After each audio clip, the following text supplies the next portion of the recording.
अस्सलाम वालेकुम, मैं हूं शाहजेब खानजादा। अयाज सादिक के बयान के बाद अपोजिशन और हुकूमत दोनों इदारों की बात कर रहे हैं। वजीर आजम ने कल अयाज सादिक के बयान को इदारों पर हमला करार दिया, फौज को बदनाम करने की साजिश करार दिया, तो मरियम नवाज ने इस मामले पर खामोशी तोड़ दी और अयाज सादिक के दिफा में सामने आ गई और उनके शाह महमूद कुरैशी से मुतालिक बयान को इदारों से जोड़ने पर शदीद तनकीद की। दूसरी तरफ आज लाहौर की एहतसाब अदालत में शहबाज शरीफ और हमजा शहबाज के खिलाफ मनी लॉन्ड्रिंग केस की समाअत हुई। मरियम नवाज भी अदालत पहुंची, हमजा शहबाज को गले लगाया, उन्हें थपकी दी, शहबाज शरीफ से भी मिली और दावा किया कि नून लीग और शीन लीग की बात करने वालों को पैगाम मिल गया है कि हम इकट्ठे हैं। साथ ही आज की समाअत में अदालत ने फैसला किया है कि मनी लॉन्ड्रिंग केस में शहबाज शरीफ और उनके खानदान के खिलाफ 11 नवंबर को फर्द जुर्म आयद की जाएगी। मुल्क का सियासी दर्जा हरारत इस वक्त जोर पकड़ रहा है। रवामा एक बार फिर अपोजिशन सड़कों पर होगी। साथ ही गिलगित बल्तिस्तान में जोर शोर से इंतखाबी मुहिम जारी है। कल वजीर आजम ने वहां खिताब किया, बिलावल भुट्टो पहले से वहां मौजूद हैं और आइंदा हफ्ते मरियम नवाज भी वहां से अपनी सियासी सरगर्मियों का आगाज करेंगी, ऐलान कर चुकी हैं। हुकूमत और अपोजिशन दोनों ही एक दूसरे को जनवरी तक की डेडलाइन दे चुके हैं। आखिर क्या होने वाला है? और ऐसे वक्त में जब अगर अपोजिशन सियासी दर्जा हरारत बढ़ा रही है तो आमतौर पर हुकूमत कोशिश करती है कि दर्जा हरारत नीचे आए, मगर वजीर आजम की तरफ से भी भरपूर जवाब दिया जा रहा है। सियासी दर्जा हरारत को बढ़ाया ही जा रहा है। हमारे साथ मौजूद हैं सीनियर सहाफ़ी और तज़कियाकार हामिद मीर और फहद हुसैन साहब, उन दोनों से बात करेंगे इस हवाले से। हामिद मीर साहब, आप बताइएगा, दोनों ही एक दूसरे को जनवरी की डेडलाइन दे रहे हैं। हुकूमत कहती है कि अपोजिशन खतरे में है, टूट फूट का शिकार हो जाएगी, अपोजिशन कहती है कि हुकूमत खतरे में है, जनवरी तक घर जाएगी। आपके ख्याल में वाकई दोनों खतरे में हैं या कोई एक खतरे में है या कोई भी खतरे में नहीं है इस वक्त? देखिए शाहजेब साहब, ये पाकिस्तान की सियासत में एक काफ़ी अरसे के बाद जो टेम्परेचर है वो बहुत ज़्यादा हाई हो गया है और इसमें अपोजिशन जो है वो तो धमकियां देती हुई और ख़तरे की बात करती हुई मुनासिब लगती है, लेकिन हुकूमत की तरफ से इस तरह की बातें करना जो है वो उसकी समझ नहीं आती। और वो कहते हैं, कभी कहते हैं जी मुंह पे हाथ फेर के मैं के को देख लूँगा, कभी जो है वो कहा जाता है कि बस आने वाले दिनों में पता चल जाएगा किसकी टांगें कांपती हैं। उधर हुकूमत कह रही है जी कि ये चले जाएंगे और ये कह रहे हैं कि जी दिसंबर या जनवरी तक हुकूमत चली जाएगी। तो अब समझ नहीं आती कि जो पाकिस्तान का आइन है उसमें कौन सा आर्टिकल है जिसके तहत अपोजिशन जो है वो दिसंबर या जनवरी तक हुकूमत को भेज देगी और कौन से आइन के आर्टिकल के तहत जो हुकूमत है वो पूरी की पूरी अपोजिशन जो है उसको गद्दार करार दे सकती है।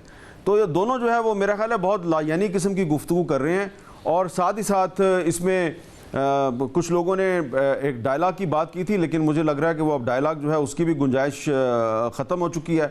तो दिन ब दिन जो है ये टेम्परेचर मज़ीद मुझे बढ़ता हुआ नज़र आ रहा है और इस टेम्परेचर को कम करना जो है वो हुकूमत के फ़ायदे में है, हुकूमत का मुफाद है। लेकिन ऐसा लगता है कि पाकिस्तान में लोगों के मसाइल बहुत बढ़ गए हैं, महंगाई बहुत ज़्यादा हो गई है, सरकारी अफसरान जो हैं उनके लिए भी बड़ा मुश्किल हो गया। वो भी चीफ सेक्रेटरी को और कैबिनेट सेक्रेटरी को लिख के दे रहे हैं कि हमारे लिए घर जो चलाना बड़ा मुश्किल हो गया।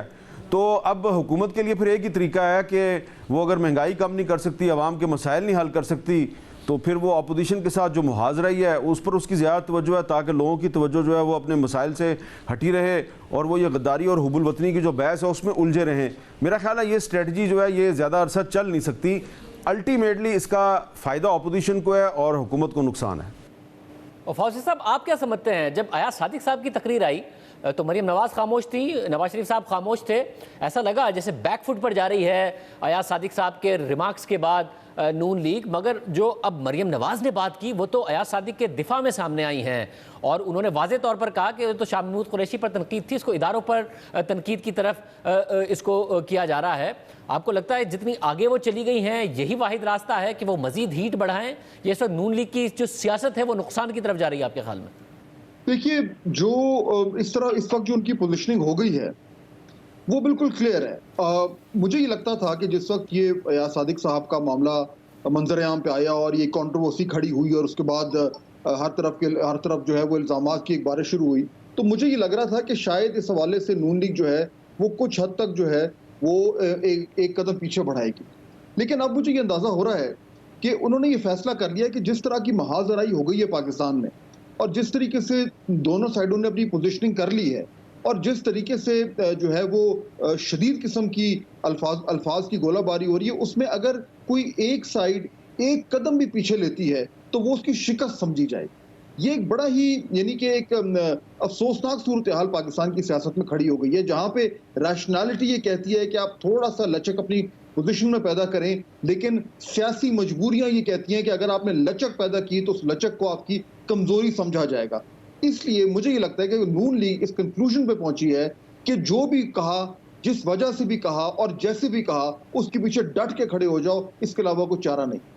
मगर हुकूमत की एक और उम्मीद है, और वो ये कि अगर इस बयानिए पर और इस रास्ते पर चलती रहती है नून लीग, तो टूट फूट का शिकार हो जाएगी नून लीग। MNAs MPAs वजन नहीं उठा पाएंगे इस बयानिए का। इसमें जितनी शिद्दत आती जाएगी, जनरल अब्दुल कादिर बलोच का मामला हमने सामने देखा है, नून लीग उसके हवाले से कहती है ज़ेहरी साहब का मसला है, कादिर बलोच साहब एक अलग मौक़िफ़ देते नज़र आते हैं। आपको लगता है कि हुकूमत की ये उम्मीद दुरुस्त है कि अगर इस रास्ते पर आगे चलती है नून लीग तो उसमें टूट फूट होगी? देखिए, इसमें 2-3 फैक्टर्स हैं ये जो आपने सवाल पूछा है उसमें वो प्ले आउट करते हैं। पहला तो शाज़ेब फैक्टर ये है कि नून लीग पिछले तकरीबन 2-2.5 साल से बहुत ही उसने सख्त जो है वो माहौल देखा है, हालात देखे हैं, और यानी कि एक सोचा ये जा रहा था कि शायद इलेक्शंस के बाद पार्टी में कुछ टूट फूट हो और लोगों को छोड़ के जाएं। वो जो एक मैक्सिमम प्रेशर था वो तो उन्होंने बर्दाश्त कर लिया, इमरान खान और PTI गवर्नमेंट का और नैब का। अब आया है दूसरा प्रेशर, जो कि है नए बयानिए का, जिसमें वो direct face to face establishment से हो गए हैं। ये एक नया चैलेंज है, क्योंकि इस चैलेंज में नून लीग के अंदर है मुमकिन है कुछ ऐसे लोग हों जिनका अभी हमने देखा, मिसाल के तौर पर जनरल कादिर बलोच, जो शायद अनकंफर्टेबल हो इस बयानिए से। लेकिन मुझे ये लगता है कि जो पार्टी की कोर है और जो उनका सेंट्रल पंजाब में जो उनका बेस है, वहां से इस वक्त कम अज कम टूटने का खतरा इसलिए नहीं है क्योंकि वो लोग जो नून लीग की कोर में है, जो उसका हिस्सा है, उन्हें ही मालूम है कि अगर वो टूटते हैं तो दूसरी तरफ उनके पास कोई चॉइस नहीं है और उनका सियासी करियर जो है वो उस तरीके से उतना मुस्तहकम नहीं रहेगा। तो शायद सेल्फ प्रिजर्वेशन के लिए वो इस वक्त नून लीग के साथ जुड़े रहें। हामिद साहब, ये जो केसेस का और ये सारा मामला है, हमने देखा कि पिछले 2.25 साल में तहरीक इंसाफ इस राह पर चली, कारकर्दगी पर फोकस नहीं था, तो नज़र आया गवर्नेंस के कितने मसाइल हैं, महंगाई के कितने मसाइल हैं, और जितने लोग अंदर गए थे जेल में वो ज़मानतों पर बाहर भी आ गए। अब दोबारा वज़ीर आज़म का फोकस यही है, ना सिर्फ जेल में डालने पर है बल्कि तकलीफदा जेल में डालने पर है कि इस किस्म के जेल में हो कि इनको तकलीफ भी साथ साथ हो, जिसकी शहबाज शरीफ साहब बात करते नज़र आते हैं। तो हुकूमतें आमतौर पर कोशिश करती हैं कि सियासी दर्जा हरारत नीचे आए, सब अच्छा नज़र आए, ताकि अदम इस्तेहकाम ना हो, मईशत आगे बढ़े। क्या कोई स्ट्रेटजी, कोई हिकमत अमली है इस वक्त आपके ख्याल में वज़ीर आज़म के जहन में, जिसकी वजह से अगर अपोजिशन अदम इस्तेहकाम उसे सूट करता है तो हुकूमत भी उसमें हिस्सा ही डाल रही है, बजाय इसके कि सिचुएशन को काम डाउन करे? देखें शाहजेब साहब, जब इमरान खान साहब की हुकूमत आई थी ना 2018 में, तो हुकूमत आने के कुछ दिन के बाद उन्होंने बहुत से लोगों को बुलाया था, मीडिया के, मैं भी था उनमें शामिल।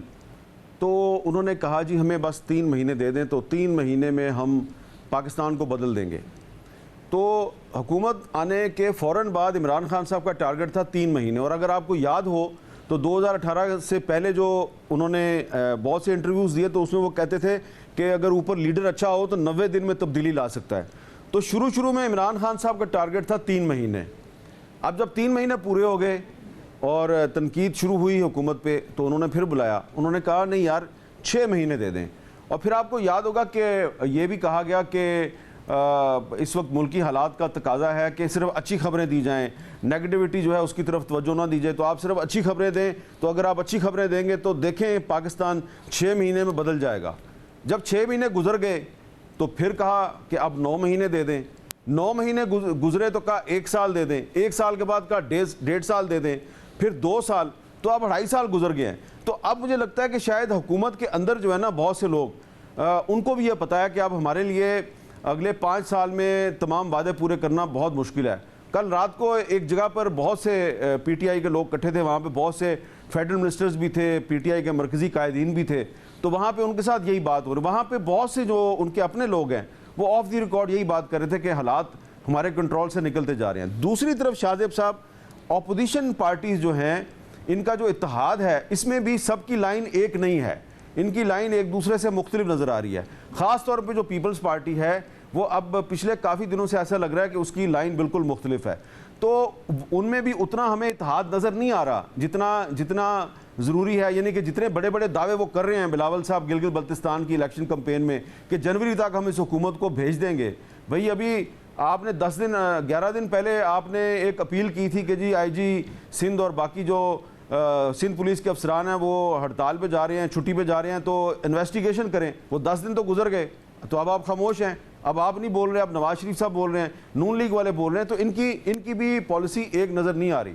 तो ये दोनों जो हैं, ना हुकूमत की गवर्नेंस ठीक है, ना अपोजिशन का इत्तेहाद मिसाली है, तो दोनों तरफ प्रॉब्लम है। लेकिन फिर मैं दोबारा यही कहूँगा कि अल्टीमेटली जो लूज़र है वो हुकूमत होगी, क्योंकि हुकूमत के स्टेक्स हाई होते हैं।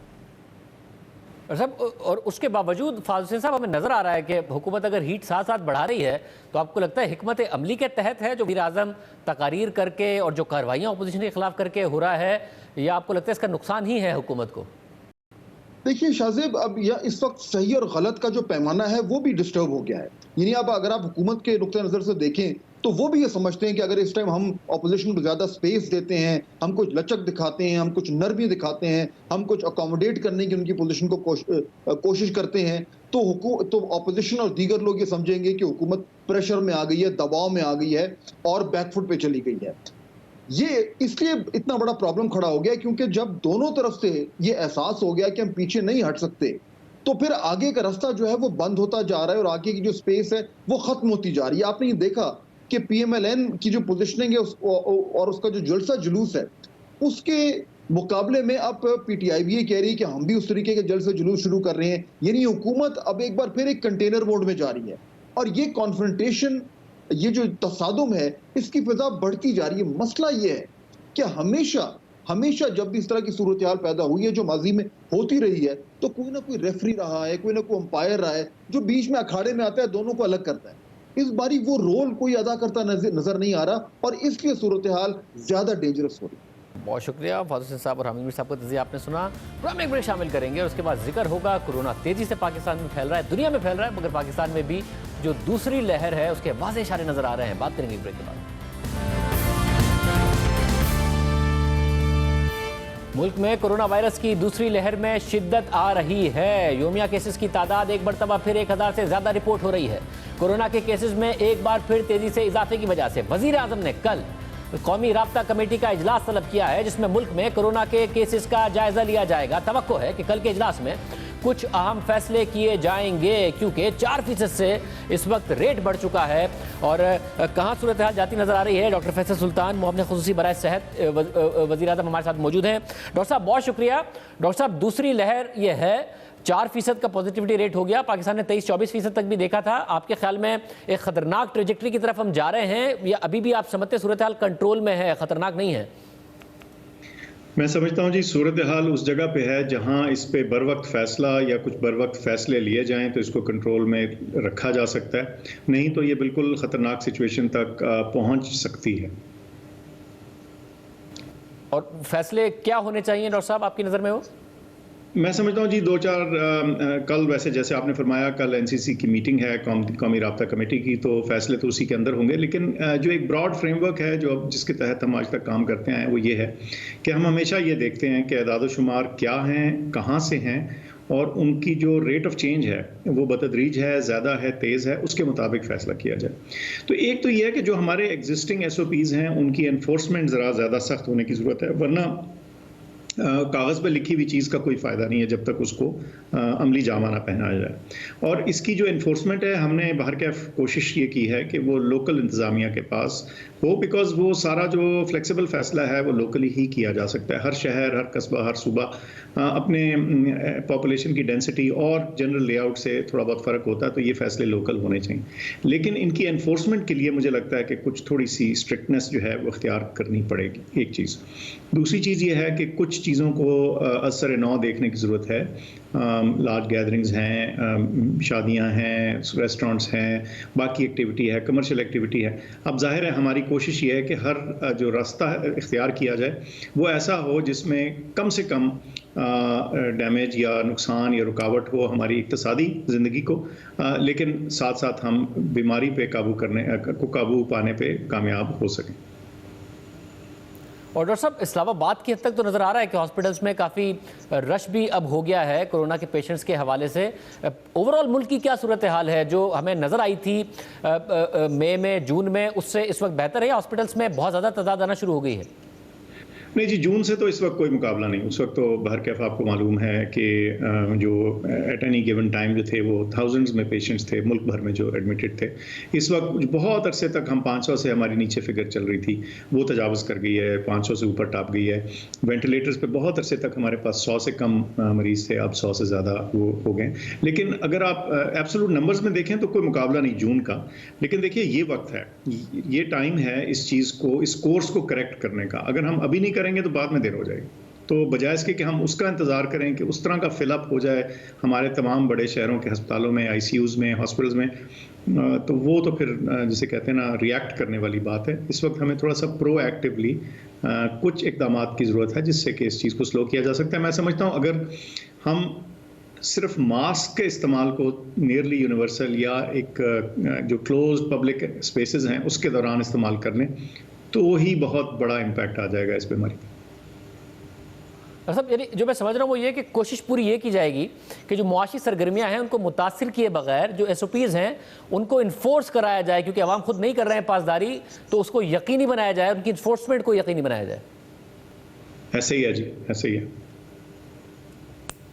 बहुत शुक्रिया डॉक्टर फैसल सुल्तान साहब हमारे साथ मौजूद थे। देखते हैं कि कल किस किस्म के फैसले हुकूमत की तरफ से सामने आते हैं। प्रोग्राम में एक ब्रेक शामिल करते हैं और हम खबरों पर बात करेंगे।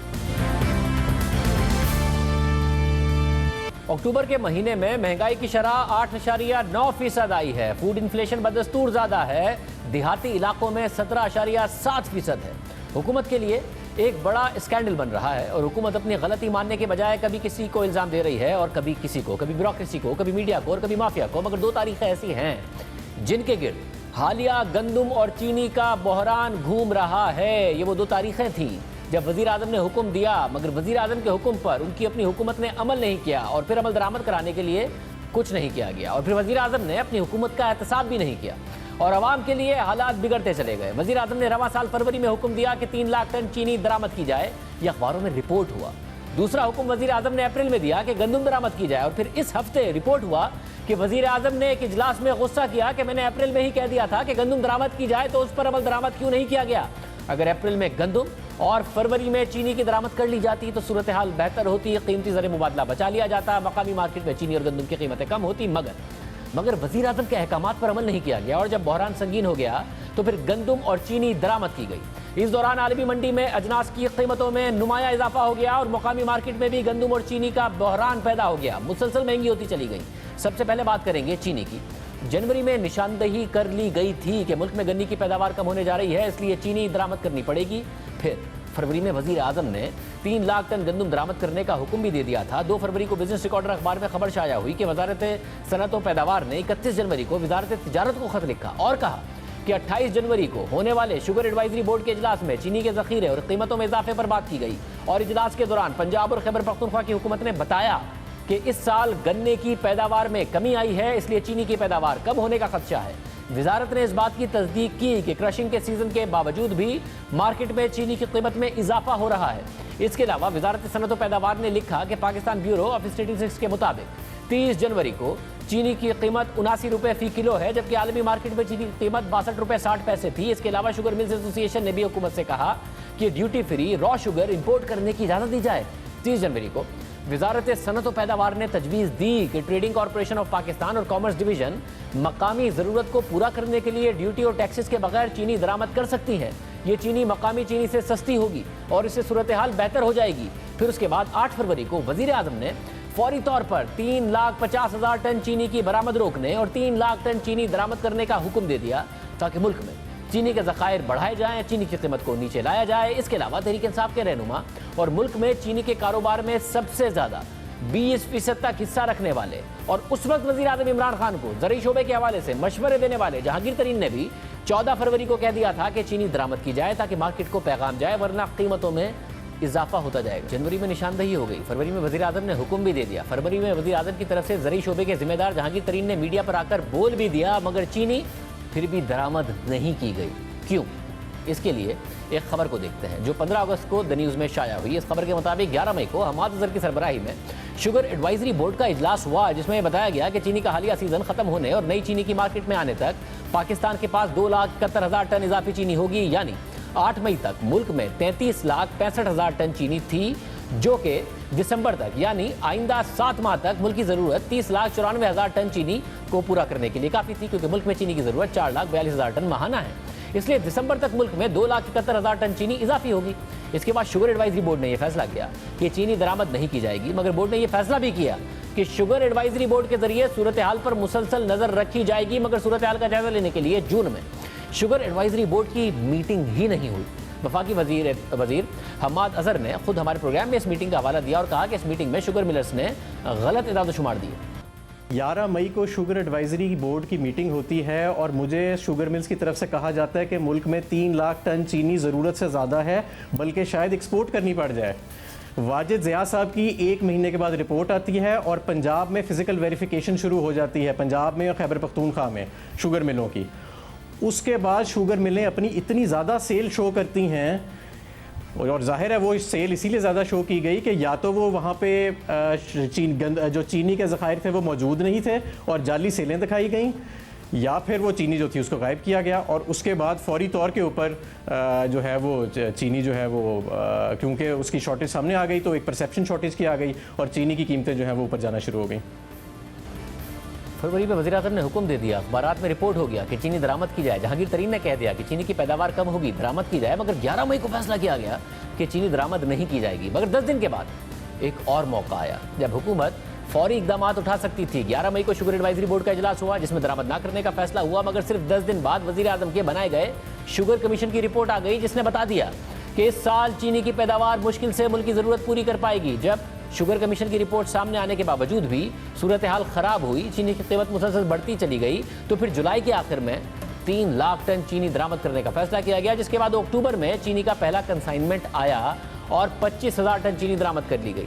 फरवरी में फैसला हुआ, फिर 8 माह बाद उस पर अमल हुआ और फिर मजीद चीनी दरामद की गई। इस दौरान पाकिस्तान में चीनी की कीमत मुसलसल बढ़ती रही और वो चीनी जो जनवरी में 79 रुपए की थी अब 110 रुपए तक की हो गई। 125 रुपए की मार्केट में आवाज़ें आना शुरू हो गई। यही सूरत हाल गंदम के मामले में भी दिखाई दी। 21 अक्टूबर को डॉन अखबार में काबीना इजलास की खबर शाया हुई, जिसके मुताबिक वज़ीर आज़म इमरान खान ने गंदम की दरामद में ताख़ीर पर बरहमी का इज़हार किया और कहा कि अगर जुलाई में 15 लाख टन गंदम दरामद कर ली जाती तो बहरान से बचा जा सकता था। खबर के मुताबिक काबीना इजलास में शरीक एक रुकन ने बताया कि वज़ीर आज़म ने कहा कि मैंने बहरान को देख लिया था और अप्रैल में ही गंदम दरामद करने का हुक्म दे दिया था, मगर मेरे हुक्म पर अमल नहीं किया गया। उन्होंने इस बात से इत्तफाक किया कि ब्यूरोक्रेसी नैब के खौफ की वजह से गंदम की दरामद पर कोई फैसला नहीं कर रही और यह भी तस्लीम किया कि जिम्मेदारी बिलाखिर हुकूमत पर ही आएगी। खबर के मुताबिक मुशीर खजाना डॉक्टर हफीज शेख ने वज़ीर आज़म से शिकायत की कि ब्यूरोक्रेसी नैब के खौफ की वजह से फाइलों पर दस्तखत नहीं कर रही। यानी नैब का खौफ यहाँ पर भी अवाम के नुकसान का बाइस बना। 400 अरब रुपए का अवाम को नुकसान हो गया। वज़ीर आज़म ने अप्रैल में कहा कि गंदम दरामद कर ले। अप्रैल में मार्केट में पता चल चुका था कि गंदम की पैदावार हदफ से कम हुई, मगर फिर भी फौरी फैसला नहीं किया गया। फिर मई में प्रोक्योरमेंट भी हदफ के मुताबिक नहीं हुई, फिर भी फैसला नहीं किया गया। जून में ICC ने फैसला किया कि 15 लाख टन गंदम दरामद की जाएगी। फिर जुलाई में फैसले पर अमल दरामद हुआ। अगस्त के आखिर में गंदम की दरामद का आगाज हुआ। इस दौरान आलमी मार्केट में गंदम की कीमत $220 फी टन से बढ़कर $292 फी टन तक पहुंच गई। अगर तहरीक इंसाफ की हुकूमत वक्त पर फैसलों पर अमल कर लेती तो मुल्क बहरान से बच जाता, अवाम को पहुंचने वाला 404 अरब रुपए का नुकसान कम हो जाता। ये वो नाअहली जो गलत फैसले और फैसलों में ताख़ीर की वजह से अवाम को 404 अरब रुपए का नुकसान का बाइस बनी। मगर हुकूमत कभी ब्यूरोक्रेसी, कभी आलमी मार्केट और कभी माफिया को जिम्मेदार करार दे रही है, मगर फैसलों में ताख़ीर और गलत फैसलों की जिम्मेदारी किसी पर आयद नहीं कर रही है। अभी ब्यूरोक्रेसी पर जिम्मेदारी डाली जा रही है। मगर खुद हुकूमती शुगर कमीशन ने बताया कि गुज़िश्ता बरस चीनी बरामद करने से ब्यूरोक्रेसी ने मना किया, मगर फिर भी हुकूमत ने बरामद कर दी और फिर लोकल मार्केट में चीनी की कीमत बढ़ गई। हुकूमत ने पहले कहा कि कोरोना के बाद बैनुल-अक़वामी मार्केट में कीमतें बढ़ने की वजह से पाकिस्तान में महंगाई हुई, मगर हमने आपको दिखाया कि जनवरी से जून तक बैनुल-अक़वामी मार्केट में तो कीमतें कम हुई थी, मगर पाकिस्तान में बेपनाह इजाफा हुआ था। खित्ते में सबसे ज़्यादा इजाफा पाकिस्तान में हुआ था। फिर हुकूमत ने नया दावा कर दिया कि अप्रैल से अगस्त तक दुनिया में कोरोना की शदीद लहर की वजह से गंदम दरामद करना अमली तौर पर बहुत मुश्किल था। मगर इस दौरान मिस्र और उर्दन ने खूब गंदम खरीदी। उर्दन ने तो 17 महीने तक के ज़खायर बनाए। मिस्र ने भी 51% ज़्यादा गंदम खरीदी, कोरोना के बावजूद खरीदी, यानी आलमी मंडी में तिजारत हो रही थी, पाकिस्तान ने नहीं खरीदी। मगर मीडिया, माफिया, ब्यूरोक्रेसी, बैनुल-अक़वामी कीमतों के बाद हुकूमत ने नई वजह ये बताई है कि कोरोना की वजह से अप्रैल से अगस्त तक बैनुल-अक़वामी मार्केट से खरीदारी मुश्किल थी। हुकूमत अपने अलावा बाकी सबको इल्ज़ाम देने को तैयार है, अपना एहतसाब करने को तैयार नहीं है। अवाम को 404 अरब रुपये से ज़ायद का नुकसान हो चुका है और हर गुजरते दिन के साथ उसमें इजाफा हो रहा है। प्रोग्राम में ब्रेक शामिल कर दो।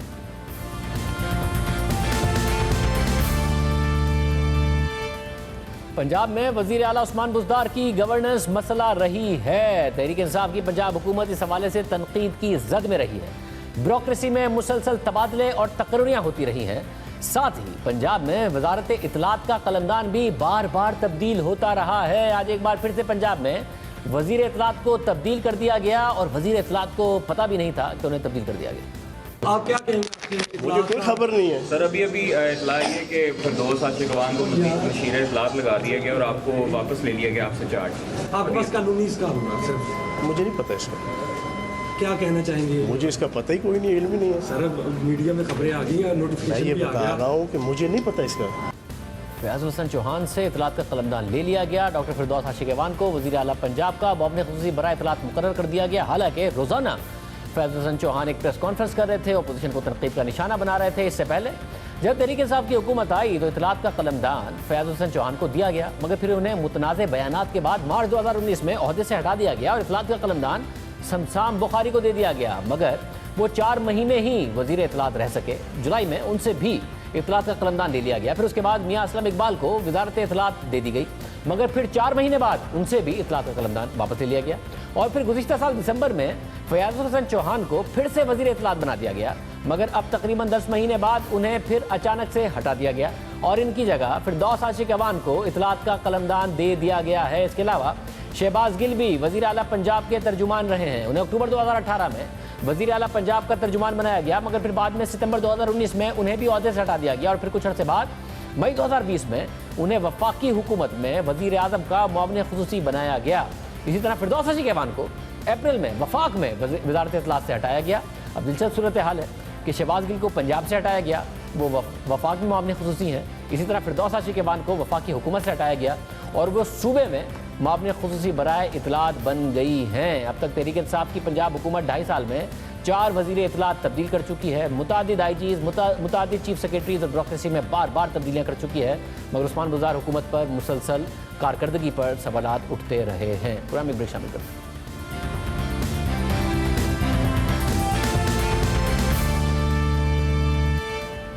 अफगानिस्तान के दारुल हुकूमत काबुल में आज एक अफसोसनाक वाक़या पेश आया है, जहां काबुल यूनिवर्सिटी में बुक फेयर के इफ्तिताही दिन हमला हुआ, जिसमें अब तक की इतलात के मुताबिक 19 अफराद हलाक और 22 जख्मी हो चुके हैं। दहशतगर्दी का यह वाक़या आज सुबह 11 बजे पेश आया और ये मुतादिद वाक़यात का अब एक तसलसल है, जिसके बाद मुसलसल सवाल उठ रहा है कि जो अफगान अमल है उसके नतीजे में अफगानिस्तान को अमन नसीब होगा या नहीं होगा, इस खित्ते को अमन नसीब होगा या नहीं होगा। अफगानिस्तान की वजारत दाखिला के मुताबिक 3 हमलावर यूनिवर्सिटी में दाखिल हुए, जिसमें से एक ने पहले खुदकुश हमला किया, जबकि दीगर 2 हमलावर 6 घंटे तक मुजाहिमत करते रहे और फिर फोर्सेस से मुकाबले में मारे गए।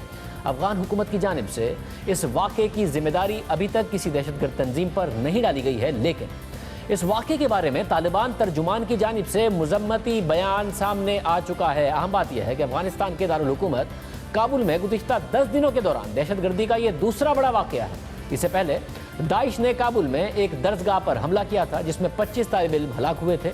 अब एक और दहशतगर्दी का वाक़या पेश आया है, जिससे तालिबान जिसकी मजम्मत कर रहे हैं और मुसलसल सवाल उठ रहा है कि दाइश खित्ते में कितनी मजबूत हो चुकी है, अफगानिस्तान में कितनी मजबूत हो चुकी है। अफगानिस्तान में दहशतगर्दी के बढ़ते वाक़यात के बारे में अमरीका के नुमाइंदे ख़ुसूसी ज़ल्मे खलीलज़ाद ने ट्वीट किया था कि खित्ते में तशद्दुद के वाक़यात को रोकने के हवाले से किए गए तमाम दावों के बावजूद तशद्दुद में कमी नहीं आई है, जिससे अफसोस हुआ, क्योंकि एक सियासी हल का रास्ता हमेशा दस्तयाब नहीं रहेगा। उन्होंने मजीद लिखा कि अफगानियों की बड़ी तादाद में हलाकतें हो रही हैं और खित्ते के अमन को ख़राब करने वाले अफगानियों को अपने नाजायज़ मकासद के लिए इस्तेमाल कर रहे हैं। ये वाक़यात कौन कर रहा है? तालिबान कर रहे हैं, दाइश कर रहा है, मुख्तलिफ ग्रुप मुत्तहिद होकर कर रहे हैं। इस नतीजे पर अभी तक जो लॉ इन्फोर्समेंट एजेंसीज़ हैं वो नहीं पहुँच पा रही हैं, जो कि तशवीश की बात है। इजाज़त दीजिए, अल्लाह हाफ़िज़।